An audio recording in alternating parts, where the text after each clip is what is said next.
পরের দিন মঙ্গলকোটের পলসোনা গ্রামে পূজিত হলো মা ঝঙ্কেরেশ্বরী। মঙ্গলকোটের 3টি গ্রামে ও ভাতারের একটি গ্রামে ঝঙ্কেরেশ্বরী মায়ের পুজো ধুমধাম সহকারে অনুষ্ঠিত হয়। মঙ্গলকোটের 3টি গ্রাম পলসোনা, মশারু, ছোট পলসা ও ভাতারের বড় পলসা, এই 4টি গ্রাম মিলে এই মা পূজিত হন। সর্পরূপে মা এসে পুজো নিয়ে যান মন্দিরে। এই সর্প মাঝে মধ্যে গ্রামের মধ্যে দেখা যায়। কথিত আছে এই সর্প যদি কাউকে ধ্বংস করে তাহলে বিষ হয় না।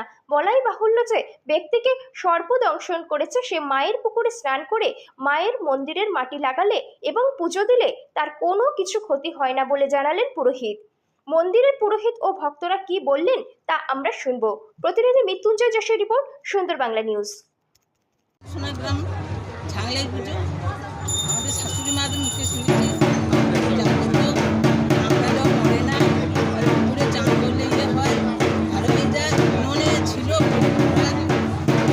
আগে বউরা থাকতে পেত না, ননদরা থাকতো, মেয়েরা থাকতো, কেননা ঝাংলাই উনুনের ভেতরে ঢুকেছিল, দিয়ে বউ আগুন দিয়ে দিয়েছিল।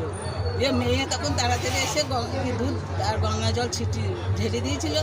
দিয়ে সেই থেকে যে তারপরে এখন জেনারেশন পাল্টিয়ে গিয়েছে, এখন তো বউরা না থাকলে তো চলবে না। মা আমাদের খুব জাগ্রত, আজ পর্যন্ত কেউ মরেও নাই।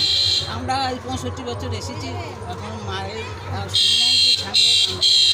প্রতি বছরই পুজো দিতে আসেন? হ্যাঁ, প্রতি বছরই আপনি আসেন পুজো দিতে? হ্যাঁ, প্রতিদিন আমাদের পালা আছে পুজো, আমাদেরও বাড়ির পুজো, প্রত্যেক বছরই পুজো দিতে আসি। মাটা দেওয়া হয় মাকে, মায়ের বিশাল ধুম। কি নাম আপনার? শান্তনা মণ্ডল। গ্রাম বর্ধমান জেলা মঙ্গলকোটের পলসোনা গ্রাম। এই পলসোনা গ্রামে দেবী ঝঙ্কেশ্বরী আমরা সেবাই। আমার নাম মলয় চ্যাটার্জি। আমরা বংশ পরম্পরায় এর সেবা করে আসছি। দেবী ঝঙ্কেশ্বরী আবির্ভাব সম্বন্ধে বহু মতভেদ আছে।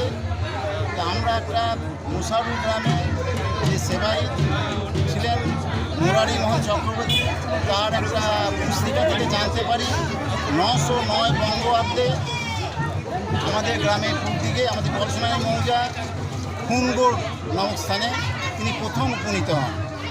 সেইখানে উপনীত হয়ে তিনি মশারু গ্রামে মুরারি মোহন চক্রবর্তীকে স্বপ্নাদেশ দেন, আমি এখানে আছি, তোর আমার পুজো কর এবং পুজোর প্রচার কর। তিনি এই 7খানা গ্রামে পূজা প্রচার করেছেন। তার মধ্যে জীবন্ত ঐহিরূপী মূর্তিতে, মানে সর্বরূপী মূর্তিতে এই গ্রামে, এই 4খানা গ্রামে পূজিতা হচ্ছে। পলসোনা, মুসারু, ছোটো বসলা, বড় বসলা। এর মাহাত্ম্য অপরিসীম। আমি তো দেখি না এখানে বিরোধ ধরনের প্রাকৃতিক দুর্যোগ ঘটেছে। এখানে ধনধান্যে পুষ্পে সবসময় পরিপূর্ণ থাকেন, অভাব আমি দেখি না। কেউ এখানে ভিখারি অন্যান্য দেখতে পাওয়া যায় না। বাইরে থেকে আসে, এখানে লোক অবস্থাপন্ন থাকে।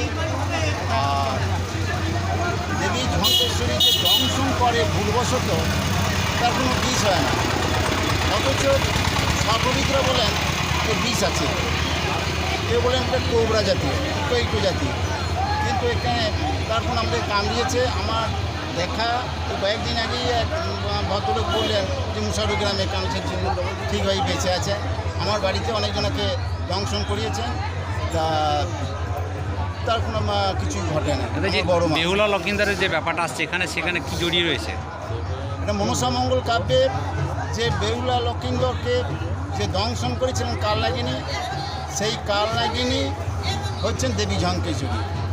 শোনা যায় নাকি বেহুলা দেবী ওনাকে অভিশাপ দিয়েছিলেন, তুই নির্বিয়ে হয়ে এই 7খানা গ্রামে ঘুরে বেড়াবি। সেই তিনি অভিশপ্ত, সেই কালনাগিনী। পণ্ডিত চিত্তরঞ্জন পঞ্চতীর্থের মতে ঝঙ্কারিণী থেকে, ঝঙ্কারিণী শব্দ অর্থাৎ গঙ্গা, গঙ্গার অপর নাম হচ্ছে, তার থেকে ঝঙ্কেশ্বরী আসতে পারে। এই নামকরণ সম্বন্ধে একটা বিভ্রান্তি আছে। এই কীভাবে হলো, এর কী আবির্ভাব, ঠিক সঠিক তথ্য আমরা কি জানতে পারছি না। এর নয় বহুজনে রিসার্চ করছে, পরবর্তী ক্ষেত্রে আমরা জানতে পারবো। মায়ের মৃত্যু লেগে নিশ্চিন্তে তারা বাড়িতে থাকে। বর্তমানে বিজ্ঞানের যুগ, ভরসা করছে না, চলে যাচ্ছে ডাক্তারের কাছে, কিছু ওষুধ লাগাচ্ছে, কিন্তু ঘা হয়, জানাজানি করলে ঘা হয় বেশি। অন্যান্য সাপ কি আছে গ্রামের?